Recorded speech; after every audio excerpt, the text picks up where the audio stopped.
शाम ढाले जब हंसी के सितारे लेके आए दिलचस्प इशारे, आओ सुनो तुम इनके संग जहां शब्दों में हो धमाल के रंग। प्रभात है साथ सुनो फिर बात, व्यंग्यकारों की खास सौगात, हंसी में चुभन बातों में धार, हर कलम का अनोखा विचार। तो सुनिए सुनिए सुनिए व्यंग के रंग प्रभात के संग।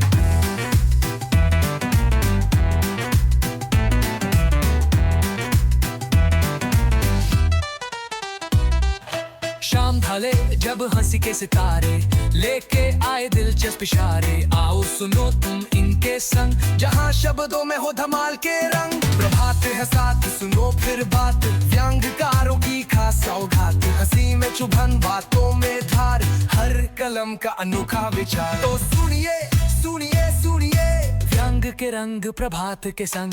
आप सुन रहे हैं व्यंग के रंग प्रभात के संग।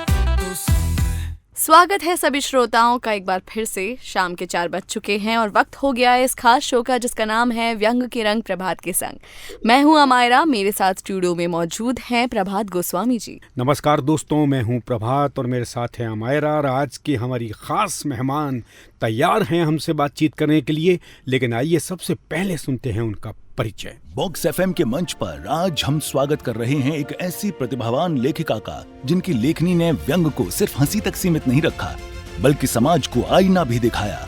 प्रस्तुत हैं इंद्रजीत कौर जी। गाजीपुर जिले के यूसुफ नगर में जन्मी इंद्रजीत कौर जी का बचपन से ही साहित्य के प्रति गहरा रुझान रहा। पिछले 3 दशकों से व्यंग लेखन में सक्रिय उन्होंने अपनी बेबाक, तीखी और समाज के सार को पकड़ने वाली लेखनी से पाठकों के दिलों में खास जगह बनाई है। जापान की हिंदी की गूंज, अमेरिका की हिंदी जगत और लंदन की पुरवाई जैसी अंतर्राष्ट्रीय पत्रिकाओं से लेकर देश की नामचीन पत्रिकाओं और अखबारों तक उनके व्यंग अपनी गूंज छोड़ते आए हैं। उन्होंने पंजाबी सुमन में 2 वर्षों तक मासिक स्तंभ लिखा और अट्टहास में 12 वर्षों तक लगातार व्यंग स्तंभ से पाठकों को गुदगुदाया। सदीनामा में वे व्यंग पृष्ठ का संयोजन भी करती हैं। शरद जोशी सर्जना पुरस्कार, ज्ञान चतुर्वेदी राष्ट्रीय व्यंग सम्मान, सृजन सम्मान और व्यंग गंधा सम्मान जैसे प्रतिष्ठित पुरस्कारों से सम्मानित इंद्रजीत कौर जी न केवल लेखन में सिद्धहस्त हैं बल्कि आकाशवाणी और दूरदर्शन पर भी अपनी उपस्थिति दर्ज करा चुकी हैं। वर्तमान में वे बेसिक शिक्षा विभाग सीतापुर में कार्यरत हैं। आइए हास्य और संवेदनाओं की इस सशक्त आवाज का हम सभी जोरदार तालियों के साथ स्वागत करें। इंद्रजीत कौर जी। स्वागत है आपका। धन्यवाद, बहुत बहुत धन्यवाद। आप सबको नमस्कार। आज इस मंच पे बहुत समय से इच्छा थी ही हम कुछ महिला व्यंग्यकारों को भी इस मंच पे आमंत्रित करें और आपने हमारा निमंत्रण स्वीकार किया। बातचीत का सिलसिला हम शुरू करें। जी, आपका बहुत आभार। जी इंद्रजीत जी, आपको लिखते हुए 3 दशक से अधिक समय हो गया। आप बचपन से लिखते आ रहे हैं। जब कभी आप उस दौर को याद करती हैं पीछे मुड़कर जहां से आपने शुरुआत की थी, कैसा लगता है? हाँ, शुरुआत का दौर बहुत भावुक और रोमांचित कर देने वाले दिन थे। पहले तो कविताओं से शुरुआत होती है हर साहित्यकार की, मेरी भी हुई। और कविता लिखते लिखते फिर उसके बाद जैसे लगा कि हमें कुछ और भी लिखना चाहिए, संपादक के नाम पत्र लिखने लगे। संपादक के नाम पत्र लिखते जैसे ही वो छपता तो मुझे बहुत खुशी होती। पूरे घर में मैं दिखाती पेपर उठा के कि देखो मेरा छपा है। तो इस तरह करते करते फिर उसके बाद ग्रेजुएशन में लाइब्रेरीज लेके हम लोग किताबें पढ़ते थे। बहुत सारी किताबें पढ़ी, उपन्यास है, कहानी संग्रह है, बहुत सारे नामचीन साहित्यकारों के बहुत पढ़ा और लिखते भी गया। फिर उसके बाद शादी के बाद हमने राष्ट्रीय सहारा में बच्चों की कविता छपी। मेरी पहली जब कविता छपी थी 200 रुपए मिले थे, बहुत खुशी हुई थी। फिर उसके बाद छपते ही गए। फिर उसके बाद क्या हुआ कि एक सेकेंड हैंड बुक स्टोर पे गए, वहां पे हमने अट्टहास पत्रिका देखी। मैंने उसको देखा, हमने कहा ये शैली में तो हम लिख सकते हैं, सोचते भी इसी शैली में है, क्यों मैं संपादक को फोन करूं। फिर हमने झिझकते हुए फिर फोन किया। तो उन्होंने कहा ठीक है आप लिखिए, मैं देखता हूँ। फिर हमने लिख के दिखाया। अनूप सर थे, संपादक थे, इस समय वो नहीं है। तो उन्होंने कहा ठीक है आप लिखिए, इन विषयों पर आपको लिखना है, जो भी करेंट टॉपिक्स हैं आप उसको इकट्ठा करिए और अपनी शैली में लिखिए। फिर हमने लिखना शुरू किया और उन्होंने एक स्तंभ दिया कि चलो कुछ तीर कुछ तुक्के करके नाम था उसका, कि ये आप लिखिए। वो हमने फिर लिखना शुरू किया। और ये लगभग 12 सालों तक चला, खूब हिट हुआ। और हमें बड़ा मजा आता था लिखने में कि हाँ इस टॉपिक पे लिखा जा सकता है, इस टॉपिक पे लिखा जा सकता है। और बड़ा मजा आया, बड़ा अच्छा लगता था। और फिर उन्होंने कहा कि ऐसा है कि बस इतने से काम नहीं चलेगा, 8-10 लाइन की एक खबर दे रही हो चुटली करके, अब इसको और बढ़ा दो, इसको और बढ़ा दो। फिर हमने जो है 200, 300, 400, 500 शब्दों के व्यंग लिखने शुरू किए। जी स्वतंत्र भारत उस समय यहाँ अखबार छपता था, उसमें फिर छपना शुरू हुआ, इतिहास में छपना शुरू हुआ, हिंदुस्तान में, फिर धीरे धीरे हर राष्ट्रीय अंतर्राष्ट्रीय स्तर तक पत्रिकाओं में, पत्र पत्रिकाओं में छपते गए। और आज जो है जी हमारे 5 संकलन है, हम्म, यही दौर है हमारा। जी जी जी। एक बात और मैं पूछना चाहूँगा कि आप अपनी व्यंग्य रचनाओं के विषय चुनते हुए किसी खास विषय या विचारधारा का भी ध्यान रखती हैं, या जो विषय आपको व्यंग्य लिखने के लिए द्वेलित करता है उसको आप कागज पे उकेर देती हैं? नहीं, किसी विचारधारा से बंधी हुई मैं नहीं हूँ। बस जहाँ भी मुझे लगता है कि ये विषय या यहाँ पे विषमता है, यहाँ पे कमी है, तो मुझे फिर व्यंग लिखने के लिए वो द्वेलित करता है। मुझे इस पे व्यंग लिखना चाहिए, जी हाँ, जागरूक करना चाहिए लोगों को कि देखो यहाँ पे कमी है, विसंगति है। इंद्रजीत जी, व्यंग्य की वो कौन कौन सी विशेषताएं हैं जो आपको व्यंग की ओर एक आकर्षण हुआ? आपने कविताएं लिखी, लेकिन उसके बाद आप व्यंग की दुनिया में आई और बहुत बेहतरीन व्यंग रचनाएं आपने लिखी हैं। तो ऐसी वो कौन सी विशेषताएं होती हैं किसी व्यंग में जो एक लेखक को व्यंग लिखने के लिए प्रेरित करती हैं? देखिए, जो विचार तत्व है वो तो हर विधा में लगभग होता है, लेकिन व्यंग की खासियत वक्रोक्ति है कि हम कह भी देते हैं, सामने वाले को बुरा भी नहीं लगता और अपनी बात भी कह देते हैं। जी तो जी, ये वक्रोक्ति जो है, ये जो एक तीखा स्वर है लेकिन तीखा नहीं लगता है, हंसते हुए इंजेक्शन देना, ये चीज हमें अच्छी लगी कि हम हंस भी रहे हैं, अपनी बात भी कह दी है। तो बस इसी शैली को अपनाया, जैसे लगा कि हाँ, एक होता है कि आत्मा में परमात्मा का मिलन हो जाता है, यहाँ पे उल्टा हुआ, आत्मा परमात्मा का मिलन, फिर यात्रा शुरू हुई। जी यात्रा शुरू हुई। हाँ, बहुत बढ़िया बात आपने कही कि आत्मा का परमात्मा से मिलन हो जाता है। इंद्रजीत जी, एक सवाल मैं आपसे और पूछ रहा हूँ और उसके बाद हम आपका एक व्यंग्य सुनेंगे। व्यंग्य लेखन में पुरुषों का एकाधिकार है, महिलाएं बहुत कम, अभी भी पुरुषों के मुकाबले की बात कर रहा हूँ मैं, व्यंग्य विधा में बहुत कम है। इसके पीछे कोई ख़ास वजह आपको नज़र आती है? वजह क्या, पहले तो हम विधा की बात कर लें कि व्यंग भी काफी हाशिए पे था, साहित्य के हाशिए पे था जी और महिलाएं भी हाशिए पे थी। जब दोनों हाशिए पे हों तो फिर पहले तो व्यंग आया केंद्र में। तो जब ये खुद भी हाशिए पे था, उस समय महिलाएं जो खुद भी हाशिए पे थी, उतना ज्यादा इनकी चर्चा या उनका लेखन नहीं मिलता है। लेकिन जैसे जैसे ये केंद्र में आया है, स्वतंत्रता के बाद, जो कसाई जी, जोशी जी, शुक्ल जी के द्वारा, उनकी लेखनी के द्वारा जैसे ये केंद्र में धीरे धीरे आता गया, महिलाएं भी इस तरफ आती गई। हाँ, औरों की अपेक्षा कम है, लेकिन अब तो बढ़ रही है और आगे आने वाले समय में भी बढ़ेगी।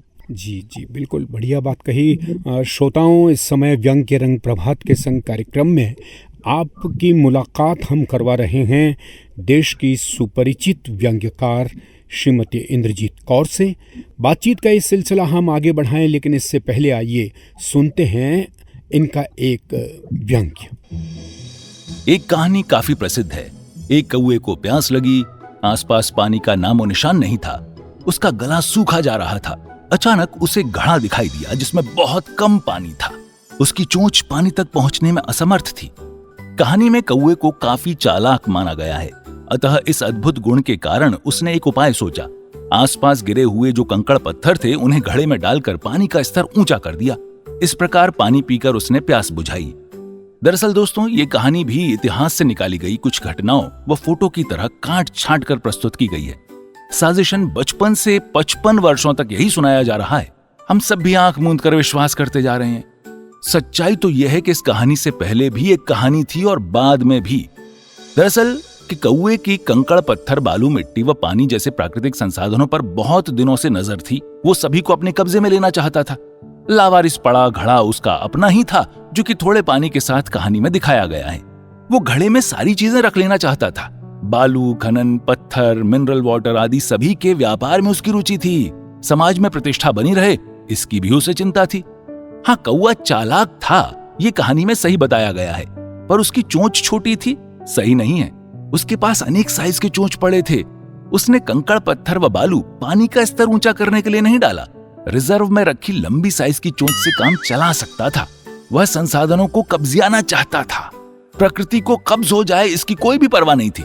इस अनोखे गुण से सिर्फ उसकी ही प्यास नहीं बुझी, जो महानुभाव इस मुद्दे पर चुप थे उनके भी गले तर गए। प्यास के बुझने बुझाने तक ही कहानी खत्म नहीं हुई। बाद में हुआ ये कि उसे कई बार प्यास लगी, कई घड़े भरते रहे। आज हालत यह है कि उसे देखकर बहुत सारे कौवे कतार में आ गए हैं। यदि इसे रोकने के लिए कुछ शक्तियां भी आ जाती हैं, तो चीलों के चारों तरफ से घेर लेने के कारण उन्हें खुद ही कौवे विरोधी ऑपरेशन से शौक होने लगता है। परिणाम यह है कि कौवे और उनकी प्यास दिन दूनी रात 16 गुनी रफ्तार से बढ़ती जा रही है। काश वो समझ पाते कि उनकी आंख, मन व गले की प्यास जिससे बुझ रही है, वो प्रकृति की आंखों के आंसू व बदन का खून है, जो उनकी चोंचों की चोटों से निकल रहा है। इसलिए मित्रों, यह सिद्ध होता है कि प्यासा कौवा, घड़े का थोड़ा पानी, आसपास के कंकड़ पत्थर और उसकी प्यास का बुझना वगैरह सिर्फ एक स्वार्थी कौवे की मनगढ़ंत कहानी है। इसमें कोई शक नहीं कि यह कहानी आगे और भी बनती, बढ़ती व फलती फूलती जाएगी। अभी जो आपने व्यंग सुना वो इंद्रजीत कौर जी द्वारा लिखा था।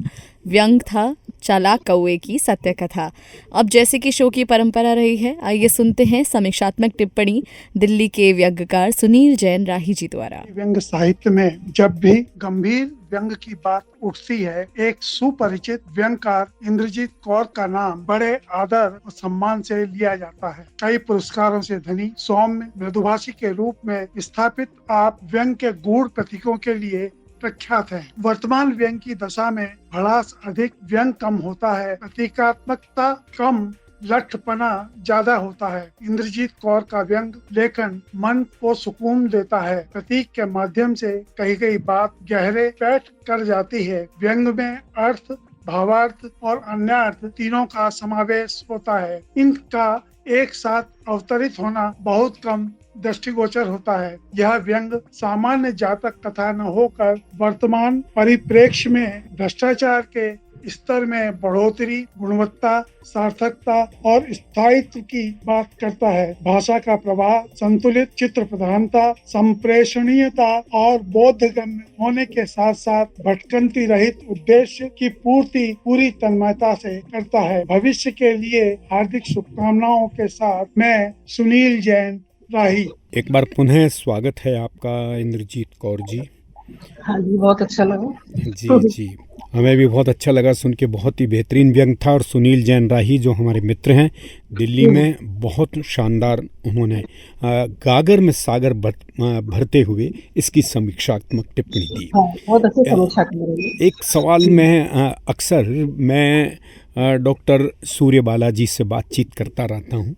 उन्होंने अपने एक बार कहीं लिखा कि उन दशकों में जब उन्होंने लिखना शुरू किया था, तो लोगों के बड़े पशोपेश में डालने वाले प्रश्नों का उनको सामना करना पड़ा। जैसे महिला होकर व्यंग लिखती हैं और महिलाएं व्यंग क्यों नहीं लिखती, ये दोनों तरह के एक कंट्राडिक्शन है। तो आप क्या बताएंगे कि जब आपने लिखना शुरू किया था तो इस तरह की गूंज, प्रतिध्वनियाँ जो पार्श्व में सुनाई देती थी कि महिला होकर व्यंग लिखती हैं, तो उस दौर में जो चुनौतियाँ थी व्यंग लिखने की महिलाओं के सामने, वो कैसी थी और आपको उस दौर में क्या अनुभव रहा? देखिए, केवल लेखन ही नहीं, हर क्षेत्र में महिलाओं को मुश्किलों का सामना करना पड़ता है। और जीवन की दौड़ जो होती है, पुरुषों के लिए सिर्फ दौड़ होती है, महिलाओं के लिए बाधा दौड़ है। जैसे परिवार की जिम्मेदारियां हैं, बच्चों की उम्मीदें हैं, लोगों की उम्मीदें हैं, इस तरह जॉब का कुछ प्रेशर होता है। इस बीच में व्यंग लिखना वो बहुत मुश्किल होता है, और खासकर वो क्षेत्र जहाँ पे महिलाएं कम है। मैं ये नहीं कह रही हूँ कि पुरुषों का एक अधिकार है। एक अधिकार एक्चुअली होता भी क्या है कि जब समीक्षा होती है तो उसमें महिलाओं की चर्चा कम होती है। ये एक वजह रही है। मतलब जितना लिखा है उतनी चर्चा नहीं हो पाई है। आज भी जब समीक्षा वगैरह होती है तो उसमें गंभीर लेखन, हास्य लेखन, राजनीतिक लेखन, सारे लेखन की एक कैटेगरी बन जाती है कि कौन कौन लिख रहा है, लेकिन उसमें महिलाएं नहीं होती। फिर बाद में आता है ये भी एक कैटेगरी बने कि महिलाएं भी लिख रही हैं, उसमें सबका नाम एक ही साथ दे दिया जाता है। जी तो जी कुछ आलोचना के जो पैमाने हैं उसमें भी कमियां रही हैं, तो ये भी थोड़ा सा दुखी करता था मन। जी दूसरी बात ये है कि व्यंग लेखन में गोष्ठियों में एक या दो लोग होते थे, महिलाओं की बात करें जब शुरुआत का दौर था उस समय। जी हाँ, लेकिन एक जो नाम था सूर्यबाला मैम, वो एक हम्म, तरह से जैसे हम लोग के लिए ध्रुव तारे की तरह था कि नहीं, वो भी रही, डटी रही, इतनी ऊंचाई तक पहुंची है, हम लोग को भी लिखना है। बात ये आती है कि हमें जो व्यंग लिखना होता है तो हम ये नहीं सोचते कि हम महिला हैं, ये होता है कि हमें व्यंग लिखना है, क्योंकि उसके लिए एक लिंग नहीं बल्कि एक सूक्ष्म निरीक्षण है, भाषा है, शैली है, कहन है, शीर्षक है, आपका नजरिया है, ये सब मायने रखता है। तो ये सारी चीजें तो कोई भी लिख सकता है। जी बिल्कुल बढ़िया बात कही आपने। एक सवाल मैं इसी से जुड़ा हुआ और आपसे पूछ रहा हूँ कि क्या खास वजह रही कि कविता, कहानी या कथेतर श्रेणी में जहाँ तक हम महिला लेखिकाओं को देखते हैं वो शिखर पर पहुँच चुकी हैं, लेकिन व्यंग्य लेखन में अभी वो मकाम महिलाओं को हासिल नहीं हो पाया जिसकी वो हकदार हैं या जहाँ पर उनको होना चाहिए। कोई कमी आपको नज़र आती है या कोई ये समूहवाद या एक तरह से महिलाओं के प्रति जो एक समाज का नज़रिया है उसकी वजह है ये? नहीं नहीं, मैंने पहले भी कहा कि व्यंग विधा खुद भी हाशिए पर था। व्यंग विधा में लिखने वाले जो टॉप पर हैं उनका भी अगर टोटल साहित्य का मूल्यांकन होता है, टोटल साहित्य का मूल्यांकन होता है तो उनका नाम नहीं लिया जाता है, जबकि वो व्यंग में टॉप पे है। जो भी हम 8-10 लोगों का नाम अगर गिनाते हैं तो उसमें से एक या दो लोगों का लिया जाता है। जी तो ये परेशानी है, ये समस्या टोटल व्यंग विधा की है, व्यंग के रचनाकारों की है, सिर्फ महिलाओं की नहीं है। फिर उसमें अगर हम महिला की बात करते हैं या जो अपने हाथ से व्यंग रचनाएं जो मंचों की बात की है कि हाँ उस पे बहुत ज्यादा तवज्जो दी जाती है, इधर नहीं दी जाती है। हाँ, तो हम मंच का जो लेखन है उसको हम गद्य के लेखन से तुलना नहीं कर सकते। वो अलग है, ये अलग है, उसके अलग पैमाने हैं, इसके अलग पैमाने हैं। इसको बड़े ध्यान से सुना जाता है तो हमें लगता है कि इसको ध्यान से सुना जा रहा है, इस पे टिप्पणियां मिल रही हैं, उस पे अगर वाह वाह या तालियां भी बज जाती हैं तो बहुत है, उसके अलग पैमाने हैं। इसका फीडबैक का तरीका अलग है, उसके फीडबैक का तरीका अलग है, कंपेयर नहीं कर सकते। जी, एक सवाल मैं आपसे और करूंगा और उसके बाद में कुछ लोग हमसे जुड़े हैं जो इंद्रजीत कौर मैडम के बारे में कुछ कहना चाहते हैं, उनको भी सुनेंगे। लेकिन एक सवाल मैं और आपसे पूछ रहा हूं कि व्यंग्य में आपके कोई ऐसे विषय भी हैं जो आपको सबसे अधिक पसंद रहे कि जिन पर व्यंग लिखने में आपको एक आनंद की अनुभूति होती रही, या सभी तरह के विषयों पर आप लिखती रहीं? ज्यादातर तो जहाँ हमें विसंगति दिखती है वही विषय प्रिय हो जाता है, लेकिन मुख्य रूप से मैंने आर्थिक मुद्दों पर भी बहुत लिखा है। मेरा विषय अर्थशास्त्र था एमए में, तो मैंने आर्थिक और आलोक सर से प्रेरणा ली है एक बार, उन्होंने आर्थिक मुद्दों पे बहुत लिखा है। आलोक पुराणिक। आलोक पुराणिक से जी जी बिल्कुल। तो मुझे लगा, हाँ मैंने आर्थिक मुद्दों पे बहुत लिखा है। रुपये की नाव है, जब रुपया डॉलर के मुकाबले में उसका मूल्य गिर रहा था तब उसके बारे में, आंकड़ों के बारे में और जीडीपी के बारे में, इन सारे मुद्दों पे हमने लिखा है, व्यंग लिखा है। फिर महिला तो भाई जो भोगा या यथार्थ होता है उस पर लिखना और ज्यादा आसान और ज्यादा संवेदनशीलता के साथ आप लिख सकते हैं। और राजनीति तो हर जगह हावी है ही, बाकी सामाजिक कुप्रवृत्तियां हैं उस पर भी व्यंग लिखे गए हैं। तो जहाँ पे विषमता नजर आती है वही विषय प्रिय हो जाता है कि इस पर लिखना चाहिए। जी बहुत बढ़िया बात कही अमायरा। कुछ लोग हमसे जुड़े हैं, कौन कौन लोग हैं, उनके संदेश हम सुनते हैं। जी मुझे याद है 8वें दशक में जब मैंने व्यंग्य लिखना प्रारंभ किया था तो हिंदी व्यंग्य लेखन में मुश्किल से 1-2 लेखिकाएं व्यंग्य लिख रही होती थी। मुझसे वरिष्ठ शांति मेहरोत्रा जी थी और साथ की अलका पाठक तथा थोड़े बाद ही स्नेहलता पाठक जी थी। हाँ, सरोजिनी प्रीतम जी की क्षणिकाएं व्यंग्य में हमेशा आती थी, पद्य में आती थी। उसके बाद तो मुझे हमेशा साक्षात्कारों में बताना पड़ता था कि आप महिला होकर व्यंग्य क्यों लिखती हैं और महिलाएं व्यंग्य क्यों नहीं लिखती हैं। उस तुलना में आज के व्यंग्य लेखन में महिला व्यंग्यकारों की एक पूरी एक शौहरी सेना व्यंग्य लेखन में जुटी हुई है, पूरी सक्रियता से, पूरे समर्पण के साथ। उनके प्रतिभा और परिश्रम को देखते हुए मुझे बहुत गर्व होता है, नाज होता है और उन्हीं में इंद्रजीत कौर का नाम मुझे बहुत आश्वस्तिकर, बहुत ही विश्वसनीय लगता है, क्योंकि मैंने देखा है कि इंद्रजीत की बहुत सी व्यंग्य रचनाएं मैंने पढ़ी हैं, उनके व्यंग्य संग्रहों को देखा है। उनके नामों तक ने मुझे बहुत आकर्षित किया है। अब सम्मान की खुमारी, परोपकार करने की कला, ईमानदारी का सीजन, और एक और शीर्षक है पंचतंत्र की जगह पंचर तंत्र की कथाएं। तो मुझे लगता है कि ये व्यंग्य जो है ये इंद्रजीत की शिराओं में बहता है। ये सिर्फ कलम से नहीं लिखती, इनकी प्रकृति में व्यंग्य है। तो बिना इसके व्यंग्य लिखना एक साष्टांग, वो जो कहते हैं ना, वो दंडवत वगैरह हो जाता है। उस व्यंग्य में वो सहजता, वो प्रवाह नहीं आने पाता है। और जबकि इंद्रजीत के पास विषयों की कमी नहीं, वो राह चलते अपने चारों तरफ की विसंगतियों को, विरूपताओं को पहचानती चलती है। उनके पास शब्द प्रयोगों की हुनरमंदी है और एक अंदाज़े बयां है। और सबसे अच्छी बात है कि विद्रूप के मूल में डाइव मार ले जाने की दृष्टि उनके पास है। जैसे मुझे उनकी किसी व्यंग्य का एक छोटा सा अंश याद आता है कि बात हो रही है शहर के सुपर मॉलों की, लेकिन जब उसमें पीछे उसके जो जीर्ण शीर्ण अनाथालय, और उस अनाथालय में जिन बच्चों की बासी खाना खाने से मृत्यु हो गई है, उनकी मृत्यु पर कोई रोने वाला नहीं है। और बड़े खिलंदरे अंदाज में वो लिखती चली जा रही है। और उदास सिर्फ एक व्यक्ति है, अनाथालय का व्यवस्थापक, क्योंकि उसकी नौकरी पर गाज गिर सकती है। तो इस तरह की जो पीछे की व्यंग्य के पीछे की करुणा और अवसादी भाव है उसके पीछे का, वो इंद्रजीत ने अक्सर अपनी व्यंग्य रचनाओं में उतारा है। लेकिन फिर भी मैं इंद्रजीत से यही कहूंगी कि वो अपने आप को प्रशिक्षु ही माने और यही सोचें कि सितारों के आगे जहां और भी है, अभी इश्क के इम्तिहान और भी है। लेखन हमेशा एक इम्तिहान की तरह एक रास्ता है, इसमें मंजिल नहीं हुआ करती। बहुत बहुत शुभेच्छाएं। वाह, डॉक्टर सूर्य बालाजी जो मूर्धन्य साहित्यकार हैं, देश की व्यंगकार हैं, और कितनी बढ़िया बातें उन्होंने कही हैं। आइए जी एक और संदेश सुनते हैं। हमारे साथी हैं लखनऊ से पंकज प्रसून, मंच के बहुत ही धांसू कवि भी हैं, व्यंगकार भी हैं।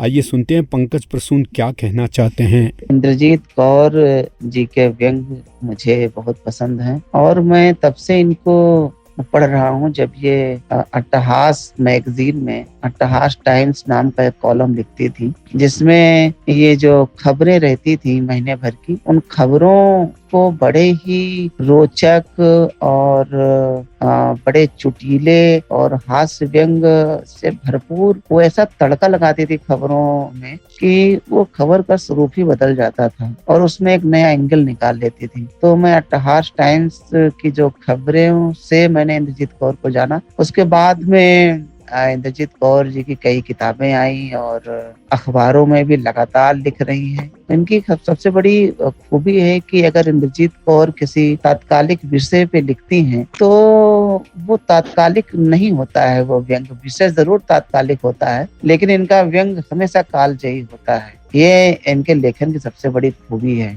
और बेहतर व्यंग्यकार वो होता है जो किसी घटना को किसी कहानी के रूप में पेश कर दे और इतनी रोचक कहानी बना दे कि पढ़ने वाला भी उस कहानी को भूले नहीं, वो किसी दूसरे को सुनाए। तो ये कला भी इंद्रजीत कौर में आती है, बहुत अच्छे से उनको ये कला आती है। और चालाक कौवे के सत्य कथा बड़ा जबरदस्त व्यंग है इंद्रजीत कौर जी का, जिससे ये जब कभी व्यंग पाठ होता है तो इस व्यंग की डिमांड होती है कि इंद्रजीत कौर वो वाला व्यंग सुनाइए, चालाक कौवे की सत्य कथा। इतनी खूबसूरती से इन्होंने एक जो पुरानी कथा चली आ रही है उसको आज के संदर्भ में कितनी बढ़िया तरीके से लिखा है। और यही व्यंग्यकार की खूबी होती है कि वो एक अपनी लेख खुद बनाता है, उस पे चलता है। और इंद्रजीत कौर के व्यंग पठनीय तो होते ही होते हैं, साथ में मारक भी होते हैं। और सबसे बड़ी बात जो इंद्रजीत कौर को एकदम अलग बनाती है कि इंद्रजीत कौर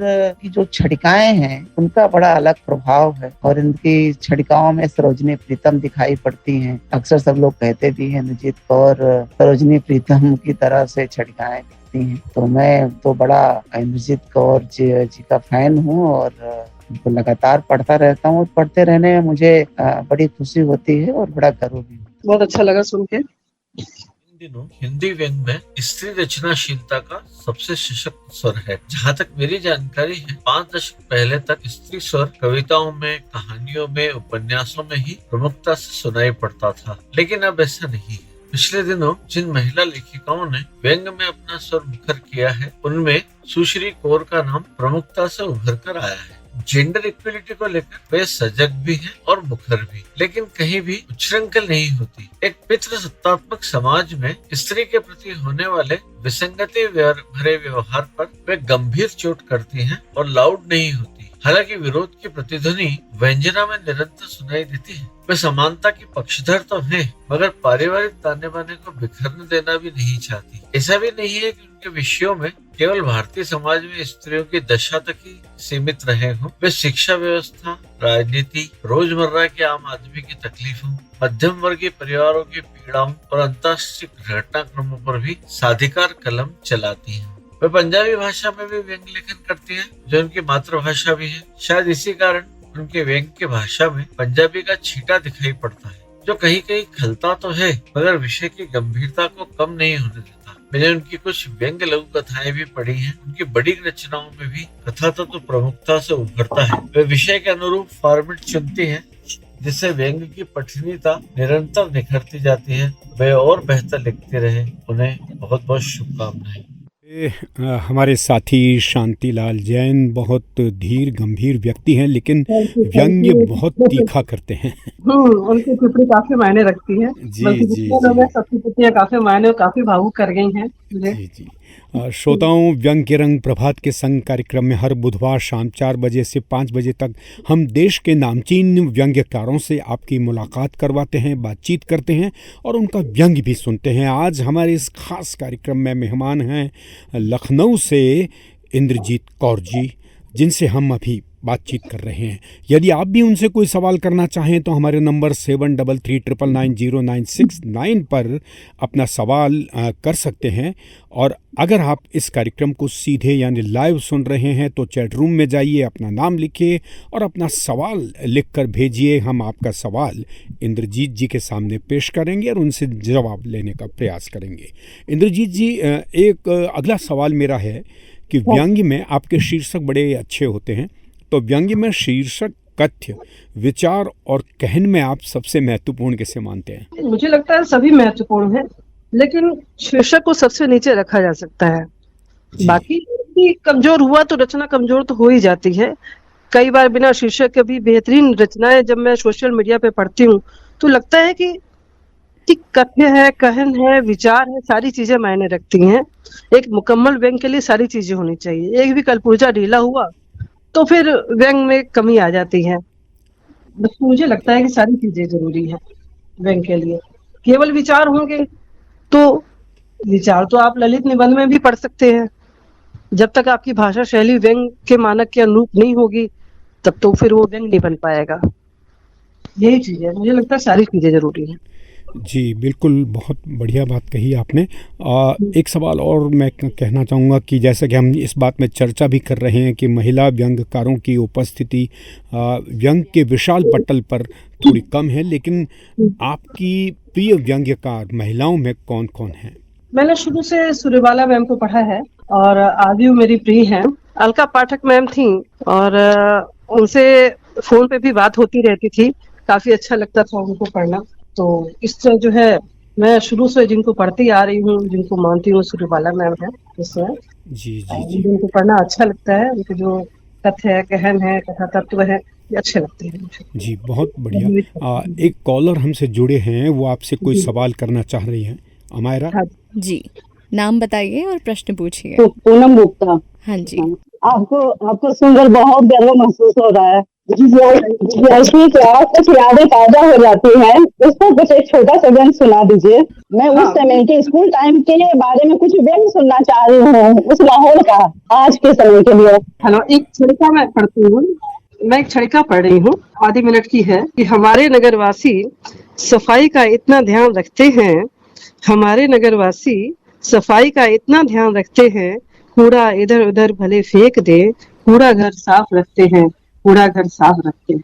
ऐसी छोटी छोटी छड़िकाएं मैंने बहुत पहले लिखी थी एक हमारे साथी और हैं भोपाल से, विवेक रंजन श्रीवास्तव जी, जिन्होंने चैट रूम में एक सवाल आपके लिए भेजा है। अमायरा जी, विवेक रंजन जी लिख रहे हैं, इंद्रजीत जी ये बतलाइए कि क्या आप मानती हैं कि महिला व्यंग लेखन में वैश्विक विषयों का समावेश कम है? हाँ, जो इधर पढ़ा है उसमें मुझे उसकी कमी तो लगती है, और मुझे तो सभी रचनाओं में लगभग कमी लगती है कि ऐसे वैश्विक दृष्टिकोण या अंतर्राष्ट्रीय स्तर पे जो भी मुद्दे हैं थोड़ी सी उसकी कमी है। लेकिन महिलाओं लेखन में ज्यादातर मैंने जो है एक्चुअली जो भोगा हुआ यथार्थ होता है उस पे लिख रही हूँ। जैसे घर की जो विषय है या जॉब की जो विषय है उस पे ज्यादा लेखन हो रहा है। धीरे धीरे ये दायरा भी बढ़ता जाएगा। मैंने खुद अंतर्राष्ट्रीय विषयों पे लिखा है, नासा पर लिखा है, और जो कुछ देशों की विदेश नीतियां हैं उस पे लिखा हुआ है। तो ऐसी बात नहीं है, लिखा जा रहा है, थोड़ा सा उसका प्रतिशत कम है। जी बिल्कुल। तो विवेक रंजन जी को अपना जवाब मिल गया होगा। एक सवाल और मैं आपसे करना चाहूँगा कि आप शिक्षिका हैं, पढ़ाती हैं, घर के काम भी आप देखती हैं, सामाजिक सरोकारों से भी एक महिला को जुड़े रहना पड़ता है। अपनी इस व्यस्ततम जिंदगी के बीच में वो कौन से पल होते हैं जब आप सृजन करती हैं, रचनाएं लिखती हैं? बहुत महत्वपूर्ण, और जैसे चोरी किया हुआ समय मुझे बताना पड़ा है। जी जी। एक्चुअली क्या है कि जब जरूरी नहीं है कि वो लेखन का हिस्सा वो भी होता है जब आप कलम लेकर नहीं बैठते, सिर्फ विचार मन में गूंजते रहते हैं, वो आकार लेते रहते हैं। बाकी अपने पास जब भी छुट्टी होती है, चाहे सैटरडे हो या संडे हो, जब भी छुट्टी होती है, सुबह सुबह मैं लेखन करती हूँ। जी जी। सुबह सुबह उठ के, उस समय सब सोए रहते हैं, तो उस समय मैं उठ के लेखन करती हूँ। तो मैं चोरी किया वो समय मैंने बता दिया है आपको, अब ये पब्लिकली। एक सवाल और मैं करना चाहूँगा। कई बार लेखकों के सामने राइटर्स ब्लॉक की समस्या आती है, यानी वो बहुत कोशिश कर लेते हैं फिर भी कोई विषय उनको नहीं सूझता, वो नहीं लिख पाते। ठीक इसके विपरीत आजकल एक चर्चा और चलती है कि क्या रीडर्स ब्लॉक का सामना भी आपको करना पड़ता है कि जब आप कुछ बेहतरीन लिखते हैं लेकिन उसे पढ़ने वाले और उसे पसंद करने वाले बहुत ही कम लोग, या बिल्कुल नगण्य सी स्थिति हो जाती है? क्या आप ऐसा भी कभी दौर आपने देखा है? हाँ, ऐसा होता तो है। एक्चुअली क्या होता है कि जो आपका नजरिया है, जैसा जरूरी नहीं कि पाठक का भी वही नजरिया हो, और जो आपका दृष्टिकोण है, जिस दृष्टिकोण से आपने लिखा है, तो हो सकता है उस दृष्टिकोण के पाठक कम हो, ये कोई आवश्यक नहीं है। कुछ विषय ऐसे होते हैं कि उसका दायरा बहुत बड़ा होता है, उसका रेडियस बहुत बड़ा होता है, तो वो जल्दी, उसके लिए पाठक जल्दी मिल जाते हैं। लेकिन कुछ का रेडियस जो है, उसका दायरा काफी कम होता है, लेकिन वो भी एक विषय के बिंदु होते हैं, उस पर भी लिखा जाता है। लेकिन इसलिए वहां पे रीडर की प्रॉब्लम आ जाती है कि ये क्या लिखा है या इसका अर्थ बताओ, ये दिक्कत आती है। बाकी अगर जो विषय, जैसे राजनीति है, काफी एक सरल और व्यापक विषय है, आप इसमें कुछ भी लिखेंगे सबको समझ में आएगा। ये कुछ विषय ऐसे होते हैं, तो हाँ, उसका दायरा थोड़ा कम होता है, तो वहां पे दिक्कत आती है। जी।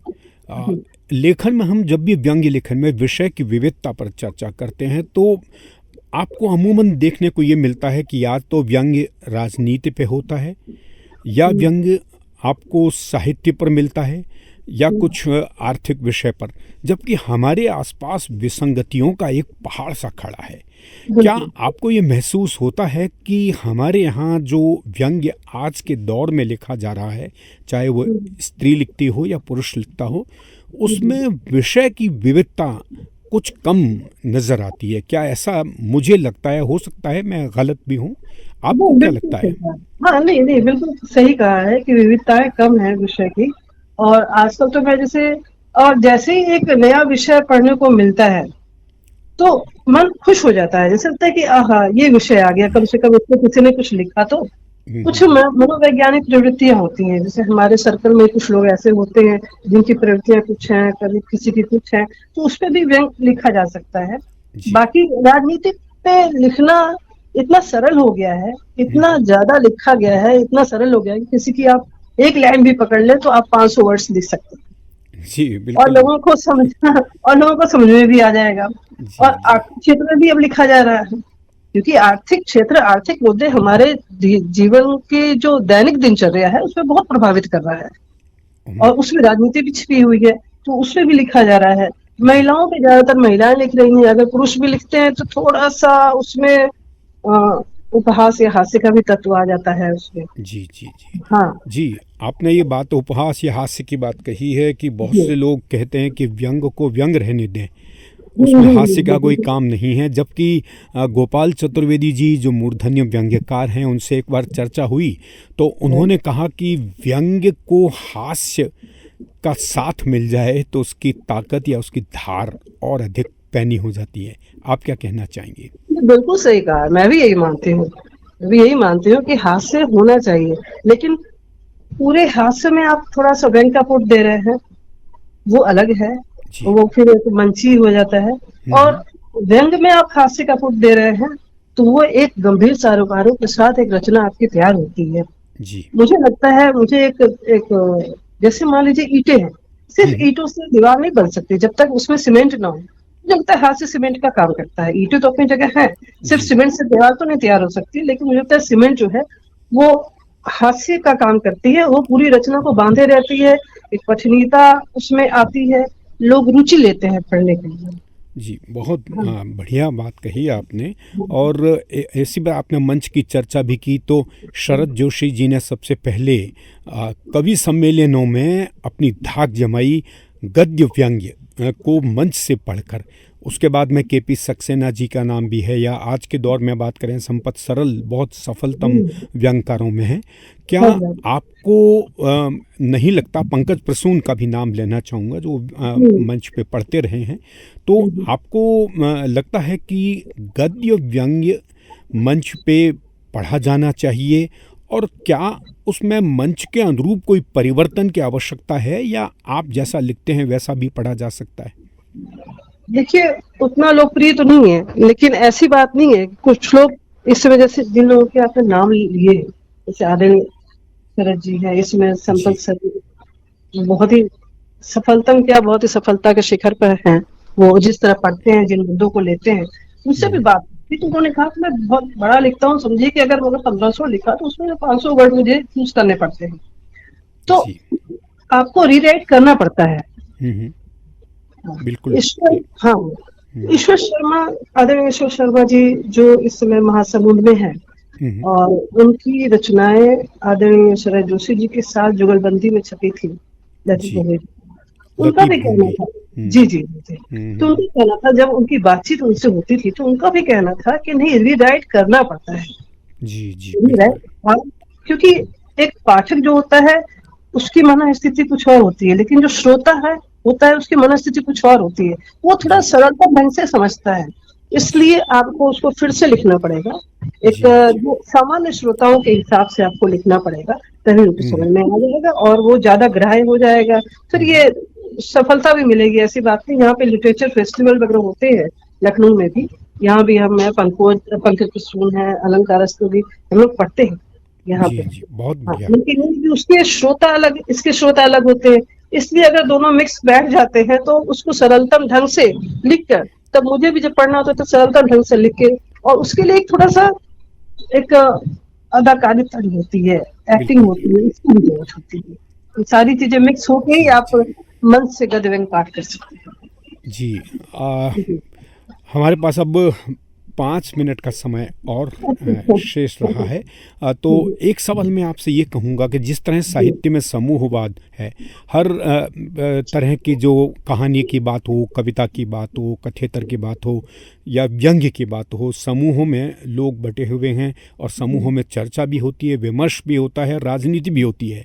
क्या महिलाओं का भी कोई समूह ऐसा है कि जिसमें आप सब मिलकर महिला व्यंग्य पर चर्चाएं करते हैं, और महिलाओं को कैसे व्यंग्य में आगे बढ़ाया जाए, इसके बारे में भी कोई विमर्श होता है आपके?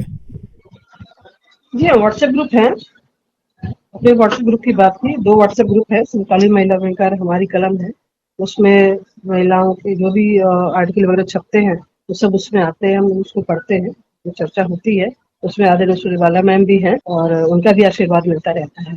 कुछ लोग और हमसे जुड़े हैं, तो इन 3 लोग हैं जो आपके बारे में कुछ कहना चाहते हैं, और इन तीनों की बात सुनते हुए हम आज की इस बातचीत को विराम देंगे। जी, आइए सुनते हैं। नमस्कार जी, मैं हूँ बीना सिंह और मैं आती हूँ लखनऊ से। वही लखनऊ जहाँ पहले आप कहने में आधी जिंदगी निकल जाती है, बाकी आधी टुंडे कबाब में। यह शहर सिर्फ नवाबों और नजाकत के लिए ही नहीं जाना जाता, बल्कि व्यंग की दुनिया में भी इसका ताज चमक रहा है। और उस ताज की चमक है आज हमारी शानदार व्यंगकार इंद्रजीत कौर जी। इंद्रजीत कौर जी की कलम लखनऊ की तरह है, शिष्ट सलीकेदार और अंदर ही अंदर नुकीली भी। कभी तंज ऐसे कसती है कि जैसे लगे गुलाब की पंखुड़ी रखी गई हो, और कभी ऐसा लगे जैसे किसी ने मुस्कुराते हुए करारा तमाचा जड़ दिया हो, मीठा भी तीखा भी। उनका व्यंग पढ़ना यानी तहजीब में लिपटी सच्चाई से 2 4 होना। और इस बार ये 2 4 आप सीधे सुन रहे हैं बॉक्स FM पर। इंद्रजीत जी के व्यंग पढ़ना ऐसा है जैसे गर्मा गर्म समोसे के साथ हरी मिर्च, स्वाद भी आता है और हल्की जलन भी। कभी हंसी छूट जाती है तो कभी सोच में पड़ जाते हैं